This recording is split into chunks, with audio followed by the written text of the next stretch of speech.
समान निधीचं वाटप केलं जातं त्याचा आरटीआयमध्ये मात्र समोर आलेला आहे आणि या संदर्भात तुम्ही आता PIL देखील काँग्रेसच्या वतीनं फाईट करणार आहात. काय नेमकी माहिती आहे? जे माहिती अधिकारमधून जे प्राप्त झालेले जे पेपर्स आहे त्यामध्ये एकंदरीत दिसत आहे की जे प्रशासकने जे निधी वाटप केलेला आहे त्यांनी असमाधान यामध्ये निधी वाटप केलेला आहे. यामध्ये कुठे ना कुठे त्यांनी फक्त एक पार्टी आणि जे रुलिंग पार्टी आहे त्याला निधी द्यायचा असा त्याने एकंदरीत निर्णय घेतलेला आहे. हे चुकीचे आहे. एक महानगरपालिकाचे एक नियम आहे आणि आपल्याला माहीत आहे की मुंबई महानगरपालिकाला 150 वर्ष आता काल साजरा केलेला आहे आणि त्यामध्ये आपल्याकडे ॲक्ट आहे.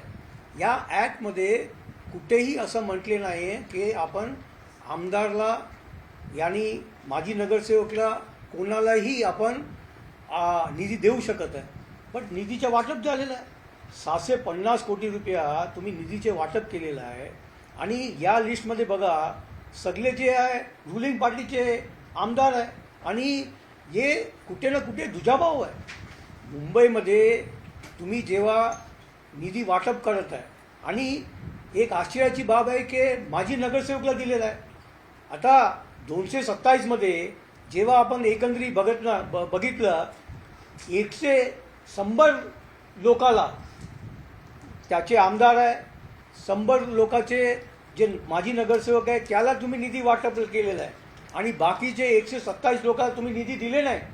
हे कुठे ना कुठे दुजाभाव जे आहे बृहन्मुंबई महानगरपालिकाचे प्रशासक करत आहे आणि आज जे प्रशासक बसलेला आहे त्यांनी मुंबईकडचे टॅक्स पैसे जे आहे ते असं वाटत आहे की जसं स्वतःचे निधी आहे.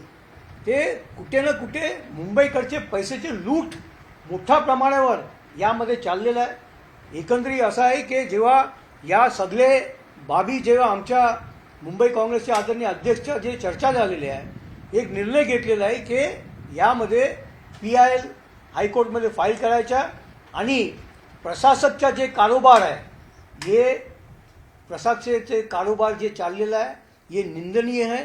या महानगरपालिकाला कुठे ना कुठे या फायनान्शियल जे कंडिशन आहे ते विकट होतात आणि चाललेलं आहे. त्याला कोणी विचारू शकत नाही, कोणी त्याला ते आन्सरेबल यामध्ये दिसत नाही आहे. एकंदरीत या पूर्ण जे RTI आलेलं आहे आणि या RTIचे मार्फत या प्रकरणांमध्ये PIL फाईल करायचा निर्णय मुंबई काँग्रेसने घेतलेला आहे. सर त्याचबरोबर मालमत्ता कर जो आहे तो साधारणतः 15% वाढेल असं म्हटलं जातं. गेल्या 3 वर्षांमध्ये अशा प्रकारचं 3 वर्षानंतर मालमत्ता करामध्ये वाढ होते. आता प्रस्तावित आहे. काय सांगाल येत्या निवडणुकीच्या काळामध्ये? नाही यामध्ये आपण बघा आपण इकडे मुंबईकडचे टॅक्स पेअरचे पैशाचे लूट करतात. 1700 कोटी तुम्ही ब्युटिफिकेशनसाठी दिलेलं आहे. आता हे 1200 कोटी तुम्ही तरतूद केले इकडे माजी नगरसेवक आणि आमदारला देण्यासाठी. 3000 कोटी तुम्ही असा वाटायला निघालेला आहे आणि तुम्ही आता ते पैसा जे तुम्ही वाटतात ते पैसे तुम्ही भरून काढण्यासाठी आता तुम्ही 15%चे जे टॅक्स तुम्ही वाढवणार आहे त्याचे पूर्णपणे काँग्रेस विरोध करणार. तुम्ही एकंदरीत महानगरपालिकाचे पैसे तुम्ही असा वाटतात. एक जोरदार लूट चालू आहे आणि दुसरं एक जागेवर तुम्ही त्याचे 15 पैसा टॅक्स वाढवण्याचे काम करत आहे. या टॅक्स वाढीच्या जेव्हा ते असेंब्लीमध्ये येणार आहे तुम्ही असं टॅक्स इकडे बसून वाढवू शकत नाही. त्याचे एक प्रस्ताव जे असेंब्लीमध्ये येणार आहे जेव्हा असेंब्लीमध्ये येणार आहे ते काँग्रेसचा जे लोक आहे आमचे जे आमदार आहे या 15%चे विरोध करणार आहे. आणि आपण बघा आपल्या समोर आहे 1700 कोटी रुपया ब्युटिफिकेशन, 1200 कोटीच्या तरतूद केल्या आहे, 3000 कोटी आणि टॅक्सच्या मार्फत तुम्हाला किती पैसे येणार आहे?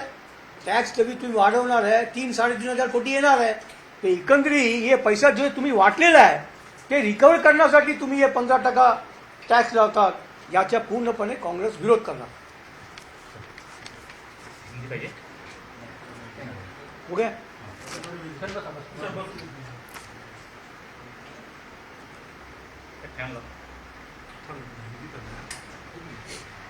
हिंदी करें, हिंदी पाहिजे, हाँ हिंदी घे ना. सर एक बार हिंदी में बताइए, ये क्या पूरा मामला है? फॉर्मर कॉर्पोरेटर्स को जो है वो फंड ज़्यादा मिले हैं, आप कह रहे हैं एमएलएस को भी फंड ज़्यादा मिले हैं. देखिए, एक आरटीआई के माध्यम से जो पेपर मिला है, उस पेपर में जो नमूद किया गया है कि महानगर पालिका के प्रशासक ने मुंबई में जो आमदार है उनको फंड दिया गया है और साथ में माजी नगर सेवक है, कुछ ठराविक लोगों को फंड दिया गया है, निधि दिया गया है. ये पता चलता है कि आप महानगर पालिका में दूजाभाव करने का काम, डिफ्रेंशिएट करने का काम यहाँ पर हो रहा है, यहाँ पर पता चल रहा है. एक यहाँ पर महानगर पालिका प्रशासक जो बैठे हैं वो नियम के विरुद्ध काम कर रहे हैं. बीएमसी एक्ट जो है 1888 का, उस एक्ट में निधि आमदार को देने का और माजी नगर सेवक को देने का कोई भी यहाँ पर प्रथा नहीं है.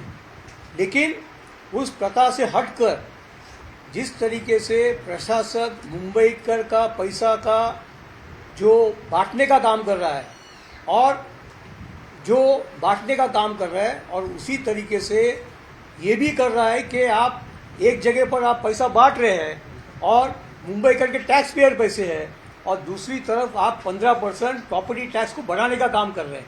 यानी जो पैसा आपने ब्यूटिफिकेशन में 1700 करोड़ रुपया बांटा, इसमें से 1300 करोड़ रुपया आप बांटने वाले हैं. ये 3000 करोड़ रुपया जो आप बांट चुके हैं और बांटने वाले हैं, उसका कहीं ना कहीं वापस लाने का काम, इसके लिए मुंबई करके ऊपर बोझ डालने का 15% जो प्रॉपर्टी टैक्स बढ़ाने वाले हैं उसको बोझ डालने का काम कर रहे हैं. ये जो प्रॉपर्टी टैक्स बढ़ा रहे हैं उसका कांग्रेस पार्टी पूरा तीव्र से उसका विरोध करेंगे. और साथ में यहाँ पर जो महानगर पालिका प्रशासक से के मार्फत जो फंड दिया गया है उसके विरुद्ध में मुंबई हाई कोर्ट में उसका पीआईएल दाखिल करने के लिए तैयारी कर रहे हैं. उसके साथ ही 15% प्रॉपर्टी टैक्स जो है वो बढ़ाने का प्रपोजल है. 15% प्रॉपर्टी टैक्स बढ़ाने का इसीलिए किया जा रहा है कि ये 3000 करोड़ रुपया जो अभी लोगों को उन्होंने बांटा है वो पैसा कहाँ से लाएगा. तो उसका जो बोझ है वो मुंबई करके टैक्स पेयर के ऊपर डालने का काम कर रहे हैं. तो उसका हम विरोध कर रहे हैं. जैसे ब्यूटिफिकेशन का 1700 करोड़ रुपया और इसमें 1300 करोड़ रुपया तरतूद किया है, ये जो फंड जो देने का तरतूद किया गया है, तो उसका जो है 3000 करोड़ का कहाँ से लेगा पैसा. तो आज अगर आप मुंबई के जो फाइनेंशियल कंडीशन है वो दिन बाय दिन कम होते जा रहा है, कहीं ना कहीं उसका डिपॉजिट कम होते जा रहा है. और ये जो पैसा आप 1300 करोड़ रुपया आप जो फंड देने वाले हैं माध्यम से, वो इमरजेंसी फंड है. कल कुछ हादसा हो गया, कल कुछ दुर्घटना हो गया, तो पैसा कहाँ से आएगा. तो कहीं ना कहीं ये जो पैसा जो आप बांट रहे हैं और पैसा जो आप दे रहे हैं उसका रिकवरी करने का, इसीलिए 15% जो प्रॉपर्टी टैक्स बढ़ाने का काम कर रहे हैं, ये बराबर नहीं है, उचित नहीं है. मुंबई कर इसका पूरा विरोध करेगी और कांग्रेस पार्टी भी इसका विरोध करेगी. Okay, thank you. देश विदेशातील प्रत्येक घडामोडींचे लाईव्ह अपडेट मिळवण्यासाठी आता साम टीव्हीच्या सर्व सोशल मीडिया प्लॅटफॉर्मला लाईक, फॉलो आणि सबस्क्राईब करा. तसंच सर्व नोटिफिकेशनसाठी बेल आयकॉन प्रेस करायला विसरू नका.